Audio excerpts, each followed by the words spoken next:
Hello friends, welcome to our channel. So in this video we will discuss about hybridoma technology.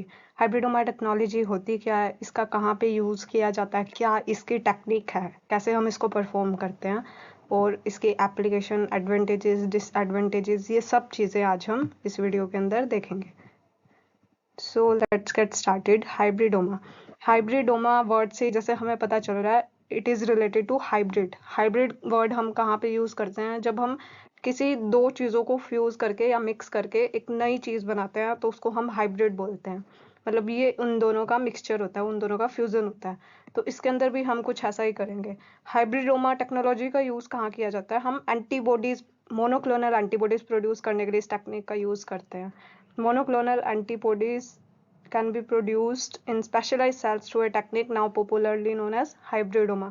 Monoclonal antibodies होती क्या है, ये वो antibodies होती है जो किसी एक पर्टिकुलर, किसी एक स्पेसिफिक एंटीजन के ऊपर एक्ट करती है. ये किसी एक स्पेसिफाइड एंटीजन को किल करने के लिए ये एंटीबॉडीज होती है. मतलब ये सभी एंटीजन को किल नहीं करेंगे, किसी एक एंटीजन के लिए हमें एंटीबॉडी को प्रोड्यूस करना है, वो है मोनोक्लोनल एंटीबॉडीज. और इसको हम हाइब्रिडोमा टेक्नोलॉजी के द्वारा प्रोड्यूस कर सकते हैं. इस टेक्निक को 1975 में दो साइंटिस्ट ने दिया था, एक थे जॉर्ज कोहलर और दूसरा केजर माइलस्टीन.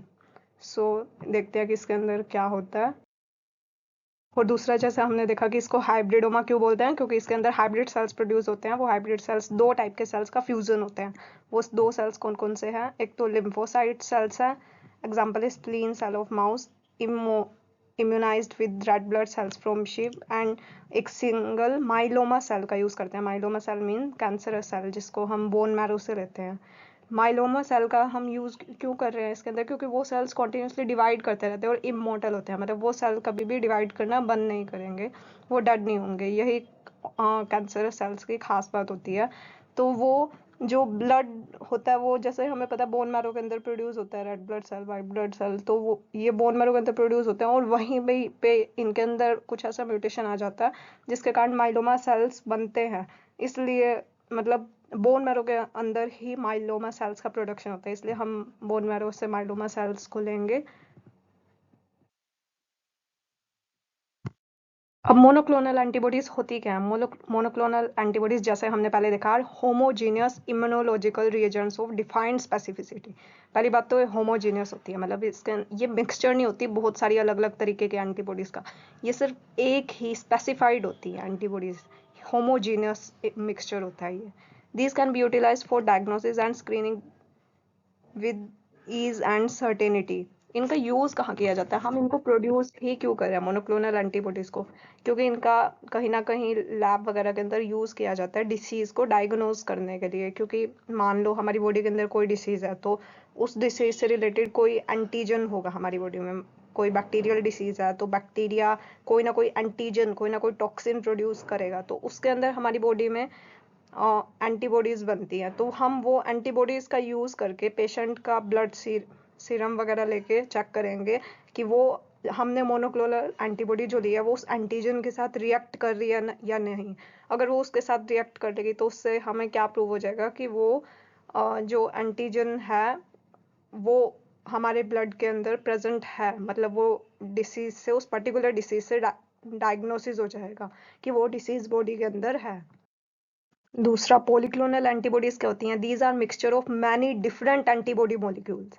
इसके अंदर बहुत सारे अलग अलग एंटीबॉडीज का मिक्सचर होता है. क्योंकि अगर हम अपने ब्लड की बात करें तो वो भी एक किसी भी टाइम पे अगर हम देखें तो अलग अलग बहुत सारे अलग अलग एंटीजन के अगेंस्ट एंटीबॉडी हमारे अंदर प्रेजेंट होती है. तो हमारा ब्लड के भी तो एक पॉलीक्लोनल एंटीबॉडीज का ही मिक्सचर है. मतलब उसके अंदर ऐसा तो नहीं कह सकते कि सिर्फ एक ही एंटीजन के अगेंस्ट एंटीबॉडी प्रेजेंट है. उसके अंदर कहीं अलग अलग एंटीजन के अगेंस्ट एंटीबॉडी प्रेजेंट हो सकती है. इसलिए ब्लड भी तो पॉलीक्लोनल एंटीबॉडीज का ही मिक्सचर है, वो मोनोक्लोनल एंटीबॉडीज नहीं होती उसके अंदर. The monoclonal antibodies produced by each hybridoma line are all chemically identical, जबकि polyclonal antibodies अलग अलग होती हैं, basically produced by white blood cells which is called as plasma cell. हमें पता है एंटीबॉडी प्लाज्मा सेल ही प्रोड्यूस करते हैं, B lymphocyte cell. It is used for treatment of cancerous cells and as anti snake venom. अब cancerous cells को treat करने के लिए इनका यूज कैसे किया जाएगा, क्योंकि कैंसरस सेल्स के ऊपर जो वो एक पर्टिकुलर कोई ना कोई एंटीजन तो प्रेजेंट होगा जो कैंसरस सेल्स के अंदर ही होता है और नॉर्मल सेल्स के अंदर नहीं होता, तो वो एंटीबॉडी हम यूज करेंगे जो उस पर्टिकुलर एंटीजन को किल करेगा। तो इससे हम स्पेसिफिकली कैंसरस सेल्स को ही किल करेंगे, जिससे बाकी सारे बॉडी के सेल्स जो है सेफ रह जाएंगे। यही जो हम दूसरी कैंसर को ट्रीट करने के लिए टेक्निक्स का यूज करते हैं, उसके अंदर ये देखा जाता है नेगेटिव पॉइंट कि उसके अंदर नॉर्मल सेल्स भी किल होते हैं, बट ये जो है मोनोक्लोनल एंटीबॉडीज ये कैंसरस सेल्स के ऊपर प्रेजेंट एंटीजन को ही आइडेंटिफाई करेंगे और उसी को ही किल करेंगे। दूसरा, हम snake venom anti snake venom की तरह भी इनका यूज करते हैं, क्योंकि वो भी जो स्नेक वेनम है वो भी एक एंटीजन ही है, उसके लिए उसको किल करने के लिए जो पर्टिकुलर एंटीबॉडीज होंगी वो हम देखेंगे। अब हम देखते हैं कि इसको परफॉर्म कैसे करते हैं हाइब्रिडोमा टेक्निक को। हाइब्रिडोमा टेक्निक में जो हम मोनोक्लोनल एंटीबॉडीज प्रोड्यूस कर रहे हैं वो जिस सेल से प्रोड्यूस होगी, हमें उसके अंदर दो स्पेसिफिक कैरेक्टरिस्टिक्स चाहिए। वो क्या कैरेक्टरिस्टिक्स होंगे? एक तो वो सेल मोनोक्लोनल एंटीबॉडीज को प्रोड्यूस कर सकते हो, ये कैरेक्टरिस्टिक होना चाहिए। और दूसरा क्या होना चाहिए कि वो सेल्स कॉन्टिन्यूसली डिवाइड करते रहें, ये ना हो कि वो डिवीजन स्टॉप ना करे, क्योंकि फिर अगर वो डिवाइड कर थोड़े से ही सेल प्रोड्यूस करेंगे, डिवाइड करते हुए स्टॉप हो जाएंगे, तो फिर हमें बहुत सारी एंटीबॉडीज तो प्रोड्यूस नहीं मिलेंगी, वो तो एक स्पेसिफिक नंबर में मिलेंगी, थोड़ी सी मिलके स्टॉप हो जाएंगी। इसलिए वो सेल के अंदर दो कैरेक्टरिस्टिक होनी चाहिए। एक तो वो एंटीबॉडी प्रोड्यूस कर पाए वो सेल्स जो हम इसमें यूज करेंगे हाइब्रिड सेल्स, और दूसरा क्या होना चाहिए कि वो इमोर्टल हो, मतलब वो कभी भी डिवाइड करना स्टॉप ना करें। तो स्टार्टिंग में हम क्या करेंगे, हम माउस के अंदर से हमें क्या करना है, किसी स्पेसिफिक एंटीजन जिसके अगेंस्ट हमें एंटीबॉडी चाहिए, हमें उस एंटीजन के अगेंस्ट जो माउस के अंदर स्प्लीन के अंदर सेल्स हैं, बी लिम्फोसाइट सेल्स हैं, जो वो पर्टिकुलर एंटीबॉडी प्रोड्यूस करेंगे वो चाहिए हमें। तो वो हम कैसे लेंगे, हम पहले माउस को इंजेक्ट करेंगे, कुछ वीक्स तक उसको कंटिन्यूसली इंजेक्ट करते रहेंगे उस पर्टिकुलर एंटीजन से, ताकि उसके अंदर वो बी लिम्फोसाइट सेल्स प्रोड्यूस हो जाएं जो आगे जाके एंटीबॉडी बनाएंगे। फिर हमने जो माउस को कंटिन्यूसली इंजेक्ट किया है उसके अंदर से हम बी सेल्स, वो बी लिम्फोसाइट सेल्स एक्सट्रैक्ट करेंगे। एक तो ये सेल्स हो गए, दूसरा हम लेंगे माइलोमा सेल्स। अब ये हमने जो दो करेक्टरिस्टिक्स देखे थे उनमें से एक तो हमें मिल गया कि ये एंटीबॉडी प्रोड्यूस करने वाले सेल्स मिलके, दूसरा हम क्या चाहते हैं कि हमें वो ये सेल्स ऐसे हों जो कभी भी मरे ना, ये कॉन्टिन्यूसली डिवाइड करते रहे। इसलिए हम क्या करेंगे, हम किसी ऑर्गेनिज्म के बोन मैरो से कैंसरस सेल्स लेंगे, माइलोमा सेल्स लेंगे, और ये जो माइलोमा सेल्स हैं और बी लिम्फोसाइट सेल्स हैं, हम इन दोनों का फ्यूज करवा देंगे, इन दोनों का फ्यूजन करवा देंगे। ये जो फ्यूज करने के बाद जो सेल्स बनेंगे वो क्या बनेंगे, हाइब्रिडोमा सेल्स बनेंगे। और इनके फ्यूजन के लिए हमें केमिकल की ज़रूरत होगी, जो क्या है, पॉलीथाइलिन ग्लाइकोल, जो इन दोनों को फ्यूज करवाने में हेल्प करेगा। उसके बाद अब ये भी ज़रूरी नहीं है कि जो हमें सेल्स मिले वो सारे ही फ्यूज कर गए हो, उसमें इसमें से हमें कुछ सेल्स ऐसे मिलेंगे जो सिर्फ माइलोमा सेल्स और दूसरा माइलोमा सेल आपस में ही फ्यूज करके होंगे, उसके अंदर बी लिम्फोसाइट का कोई वो नहीं आएगा, ऐसे भी सेल होंगे। दूसरा, हमें ऐसे सेल भी मिल सकते हैं जो जिसके अंदर अ, सिर्फ बी लिम्फोसाइट सेल्स फ्यूज करके हो आपस में, उसके अंदर माइलोमा सेल्स नहीं आएंगे। तीसरा, हमें ऐसे सेल्स मिल सकते हैं जो सिर्फ माइलोमा सेल्स हों, एक सिंगल सेल जो फ्यूज ही ना की हो।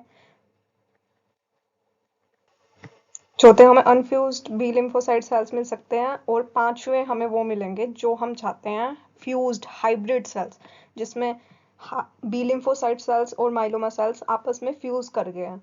अब ये पांचों तरह के सेल्स में से हमें हाइब्रिड सेल्स चाहिए, और उसके लिए हम फिर कुछ टेस्ट करेंगे, हैट मीडियम लेके उसके अंदर डालेंगे, जिससे हमें पता चलेगा कि दूसरे जो सेल्स हैं वो अलग हो जाएंगे और हमें हाइब्रिड सेल्स चाहिए वो मिल जाएंगे, और उसके बाद फिर हम उन सेल्स को यूज कर लेंगे कॉन्टिन्यूसली मोनोक्लोनल एंटीबॉडीज को प्रोड्यूस करने के लिए। तो आगे हम देखते हैं कि ये कैसे करेंगे। अब हम देखते हैं कि हम जो पुराने टाइम में क्या करते थे कि मोनोक्लोनल एंटीबॉडीज, जो एंटीबॉडीज हमें चाहिए होती थी डायग्नोस के लिए या किसी डिसीज के ट्रीटमेंट के लिए, वो हम एनिमल के अंदर से निकाल लेते थे। किसी भी एनिमल के सीरम में से एक्सट्रैक्ट कर लेते थे, लेकिन उसकी क्या होती थी, कुछ लिमिटेशंस होती थी।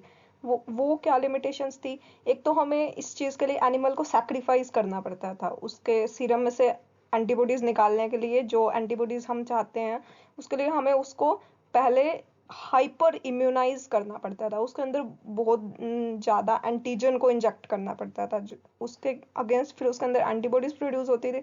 लेकिन वो जो एंटीजन था वो उसके खुद की बॉडी के लिए भी हार्मफुल था, इसलिए हमें इसके अंदर एनिमल को ही सेक्रीफाइस करना होता था।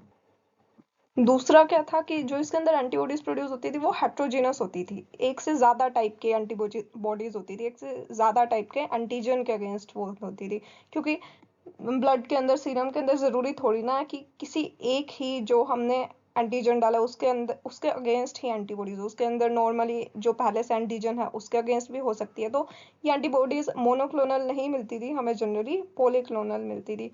The antibody preparation made from serum will not have the desired specificity, जैसा हमने देखा, therefore cannot be utilized for diagnosis or screening। तो बेसिक हाइब्रिडोमा टेक्नोलॉजी से जो अब हमें एंटीबॉडीज बनाते हैं वो मोनोक्लोनल होती है, और उसके अंदर हमें एनिमल को किल भी नहीं करना पड़ता। तो वो कैसे होता है, इसका बेसिक प्रिंसिपल जैसा कि हमने देखा था, hybrid cells has the capacity of antibody production from B cells, क्योंकि हाइब्रिड सेल में जो बी सेल्स का पार्ट आया वो क्या कर रहा है, एंटीबॉडी प्रोड्यूस कर पाएगा। At the same time it can divide continuously by the quality derived from myeloma cell. दूसरा हमने इसके अंदर माइलोमा सेल लिया था फ्यूजन करने के लिए, वो क्या करेंगे, कॉन्टिन्यूसली डिवाइड करते रहेंगे, तो एंटीबॉडी प्रोडक्शन लार्ज स्केल पे हमें मिलेगा। By combining the desired quality of both the cells, the technology ensures large antibody production of single specificity।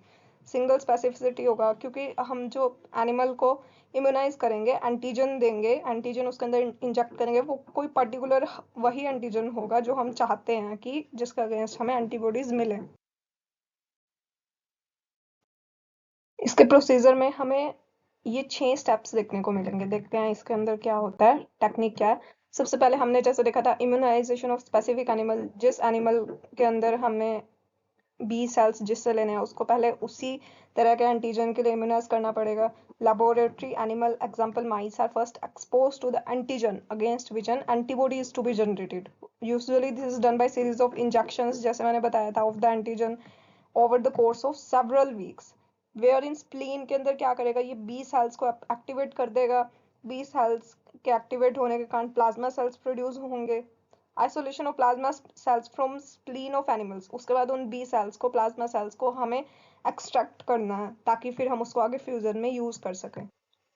लेकिन हम ये भी चाहते हैं कि ये जो हमने इसको इंजेक्शन के थ्रू एंटीजन दिया है उससे जो बी सेल्स प्रोड्यूस हो वो लार्ज स्केल पे हो, बहुत ज्यादा, मतलब उसके अंदर इम्यूनिटी जनरेट हो जाए। उसके लिए हम एनिमल को क्या करेंगे, इलेक्ट्रोपोरेशन करेंगे, मतलब उसको इलेक्ट्रिसिटी का शॉक देंगे जिससे जो एनिमल है उसकी मेम्ब्रेन ट्रिगर होगी, और उसके कारण वो जो भी लिम्फोसाइट सेल्स प्रोड्यूस होंगे उसके अंदर वो लार्ज स्केल पे होंगे, बहुत सारे लिम्फोसाइट सेल्स हम एक्सट्रैक्ट कर सकते हैं। उसके बाद माइलोमा सेल कहाँ से, जैसे हमने देखा था बोन मैरो से एक्सट्रैक्ट करेंगे। These are cancerous cells which are isolated from bone marrow, are generally immortal in nature। जैसा हमने देखा था ये कभी भी खत्म नहीं होंगे, which never dies and has multiplication property। ये जो कैंसरस सेल्स हैं, माइलोमा सेल्स हैं, are chosen that do not produce antibody and that lack the hypoxanthine guanine phosphoribosyltransferase gene।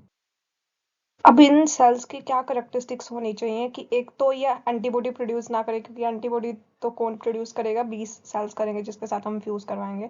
दूसरा, ये माइलोमा सेल, कैंसरस सेल्स, ये HGPRT नेगेटिव होने चाहिए, मतलब इनके अंदर ये HGPRT जीन नहीं होना चाहिए, क्योंकि इनके अंदर ये जीन नहीं होगा तो हम आगे जाके इनको आइडेंटिफाई कर पाएंगे। मतलब जो 5 टाइप के सेल्स हमने दिखाए थे, प्रोड्यूस हुए थे, उनमें से हाइब्रिड सेल्स को अलग करने के लिए, एक्सट्रैक्ट करने के लिए, हम जो माइलोमा सेल्स होने चाहिए उसके अंदर ये जीन एब्सेंट होना चाहिए। उसके बाद हम इन दोनों का फ्यूजन करवाएंगे, इन दोनों सेल्स का, माइलोमा सेल्स का और स्प्लीन सेल्स का। इस फ्यूजन के लिए पॉलीथाइलिन ग्लाइकोल, जैसे हमने पहले देखा था, इसकी रिक्वायरमेंट होगी। ये इलेक्ट्रोफ्यूजन से भी हम कर सकते हैं। Fusion between spleen cells and myeloma cells produce 5 different type of cells यही 5 टाइप के सेल्स आगे प्रोड्यूस होंगे, जिसमें से हम हाइब्रिडोमा सेल्स को अब अलग करना चाहते हैं। ये अलग करने के लिए हम हैट मीडियम का यूज करेंगे हाइब्रिडोमा सेल्स को अलग करने के लिए। बिफोर मल्टीप्लिकेशन ऑफ एंटीबॉडी हम हाइब्रिडोमा सेल से प्रोड्यूस कर सकें, इससे पहले हम देखेंगे it has to synthesise new copy of DNA. हम ये चेक करेंगे कि ये न्यू कॉपीज डीएनए की प्रोड्यूस कर सके, क्योंकि हाइब्रिडोमा सेल्स जिसके अंदर माइलोमा सेल्स हैं वही तो आगे जाके नई डीएनए की कॉपी प्रोड्यूस कर पाएगा, क्योंकि वो कॉन्टिन्यूसली डिवाइड कर सकता है। और न्यू डीएनए प्रोड्यूस करने के लिए इसको नया न्यूक्लियोटाइड बनाना पड़ेगा। फिर हम देखेंगे कि ये न्यूक्लियोटाइड कौन सी दो तरीके से बनाया जा सकता है, एक है सैल्वेज पाथवे, एक है डी नोवो सिंथेसिस। हम ये जो कर रहे हैं न्यू न्यूक्लियोटाइड बनाना, नए आगे सेल्स प्रोड्यूस करना, इसका पर्पस क्या है, ताकि हम हाइब्रिडोमा सेल्स को दूसरे 4 टाइप के सेल से अलग कर पाए। तो हाइब्रिडोमा सेल्स कौन से होंगे, वो होंगे जो नए सेल्स प्रोड्यूस कर सकते हैं, न्यूक्लियोटाइड प्रोड्यूस कर सकते हैं। सैल्वेज पाथवे से न्यूक्लियोटाइड प्रोड्यूस करने के लिए कैसे प्रोड्यूस होगा कि ओल्ड न्यूक्लियोटाइड को डिग्रेड करेंगे और उसी को यूज करके न्यू न्यूक्लियोटाइड प्रोड्यूस करेंगे। और डी नोवो सिंथेसिस क्या होता है, इसके अंदर हम न्यूक्लियोटाइड को पूरी तरह से नया प्रोड्यूस करेंगे, नए तरीके से प्रोड्यूस करेंगे using sugar, amino acids etcetera.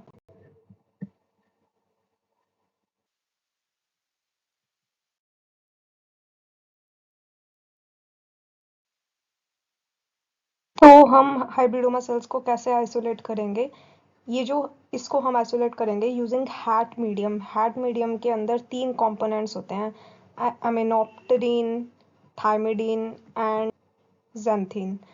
अमीनोप्टेरिन HAT medium के अंदर जो न्यूक्लियोटाइड प्रोड्यूस हो रहा है वो 2 तरीके से प्रोड्यूस हो सकते हैं, जैसे हमने देखा था डी नोवो सिंथेसिस से और दूसरा सैल्वेज पाथवे से। जो माइलोमा सेल्स होंगे जब वो हैट मीडियम के अंदर जाएंगे तो वो किसी भी तरीके से न्यूक्लियोटाइड प्रोड्यूस नहीं कर पाएंगे, क्योंकि हैट मीडियम के अंदर जो अमीनोप्टेरिन है वो डाई हाइड्रोफोलेट एंजाइम को ब्लॉक कर देगा, और ये एंजाइम डी नोवो सिंथेसिस के लिए यूज होता है। जबकि जब सैल्वेज पाथवे से ये माइलोमा सेल्स प्रोड्यूस जब न्यूक्लियोटाइड प्रोड्यूस करना चाहेंगे तो unfused myeloma and fused myeloma cells die हो जाएंगे as they lack HGPRT gene. HGPRT gene जरूरी होता है इनको प्रोड्यूस करने के लिए। जबकि जो बी सेल्स हैं वो भी डाई हो जाएंगे एक टाइम के बाद, क्योंकि ये इनका लाइफ स्पेन शॉर्ट होता है। ये माइलोमा सेल्स की तरह इमोर्टल भी नहीं है कि ये कॉन्टिन्यूसली डिवाइड करते रहें, जिनका डिवीजन हमने स्टॉप कर दिया एमिनोप्टेरिन डाल के और एचजीपीआरटी एब्सेंट नेगेटिव जीन्स लेके, तो सिर्फ वही सेल्स बचेंगे जो हाइब्रिड हैं, जो जिनके अंदर स्प्लीन सेल्स और माइलोमा सेल्स दोनों हैं। अब हमें तो हाइब्रिडोमा सेल्स तो मिल गए, उसके बाद हमें ये देखना है कि ये उसी तरह की एंटीबॉडी प्रोड्यूस कर पा रहे हैं क्या नहीं, जिसके लिए हमने इन्हें प्रोड्यूस किया। Identifies and selects only those hybridomas that produce antibodies of appropriate specificity। इसके लिए हम ELISA स्क्रीनिंग का यूज करेंगे, enzyme linked immunosorbent assay, by incubating hybridoma culture in which secondary enzyme gets conjugate and formation of colored product shows positive hybridoma। इसके लिए हम western blot, immunoprecipitation, mass spectroscopy, flow cytometry और भी बहुत techniques का use कर सकते हैं एंटीबॉडीज को डिटेक्ट करने के लिए। Hybridoma cloning and mAb production. अब हमें इन हाइब्रिडोमा सेल्स को भी क्लोन करना है ताकि इन बहुत सारे सेल्स बनाकर हम इनसे अलग अलग एंटीबॉडी प्रोड्यूस कर सकें, जो हम मोनोक्लोनल एंटीबॉडीज चाहते हैं। इनको क्लोन करने के लिए भी 2 टेक्निक्स होती हैं, इन विवो प्रोसीजर और in vitro method. In vivo के अंदर क्या होता है कि हम हाइब्रिडोमा सेल्स को पेरिटोनियल कैविटी के अंदर इंट्रोड्यूस कर देंगे, मतलब एनिमल की बॉडी के अंदर। Then from ascitic fluid antibodies are isolated. उसके बाद एंटीबॉडीज को हम उसके एसिटिक फ्लूइड से एक्सट्रैक्ट कर लेंगे, क्योंकि हम उनको पेरिटोनियल कैविटी के अंदर इंट्रोड्यूस करेंगे तो उसके बाद वो डिवाइड करेंगे, क्लोन होंगे और उनसे बहुत सारे एंटीबॉडीज प्रोड्यूस होंगे। वो एंटीबॉडीज को हम उनके फ्लूइड से एक्सट्रैक्ट कर लेंगे। जबकि इन विट्रो कल्चर के अंदर क्या होगा, हम लैब के अंदर ही एंटीबॉडीज को जनरेट करेंगे। Culturing of hybridoma cells in suitable culture medium के अंदर supplemental media containing interleukin 6 are essential for the step. Interleukin 6 एक सप्लीमेंटल मीडिया है जो हम यूज करते हैं लैब के अंदर इन विट्रो कल्चर मेथड के थ्रू, मतलब हाइब्रिडोमा सेल्स को कल्चर करने के लिए और उनसे एंटीबॉडीज प्रोड्यूस करवाने के लिए। एडवांटेजेस क्या है हाइब्रिडोमा टेक्नोलॉजी की? जैसे हमने देखा, greatly simplified purification of antibodies due to increased initial purity. इनके अंदर प्योरिटी बहुत ज़्यादा है, सिंप्लीफाइड, और दूसरा स्पेसिफिक हमें एंटीबॉडीज प्रोड्यूस होंगी। Decrease variability of culture medium, जो हम कल्चर मीडियम ले रहे हैं उसके अंदर सिर्फ उसी एक तरह की स्पेसिफिक एंटीबॉडीज होंगे, उसके अंदर वेरिएबिलिटी कम होगी। Reduce risk of infectious agent, सारा प्रोसेस लैब के अंदर कंट्रोल के अंदर किया जा रहा है तो इन्फेक्शन का भी रिस्क कम होगा। Fewer variables for quality control, potential for increase antibody secretion, बहुत ज़्यादा एंटीबॉडी हम इसे लार्ज स्केल पर प्रोड्यूस कर सकते हैं। कॉस्ट इफेक्टिव है, overall enhanced efficiency and low और नो डिपेंडेंस ऑन एनिमल्स।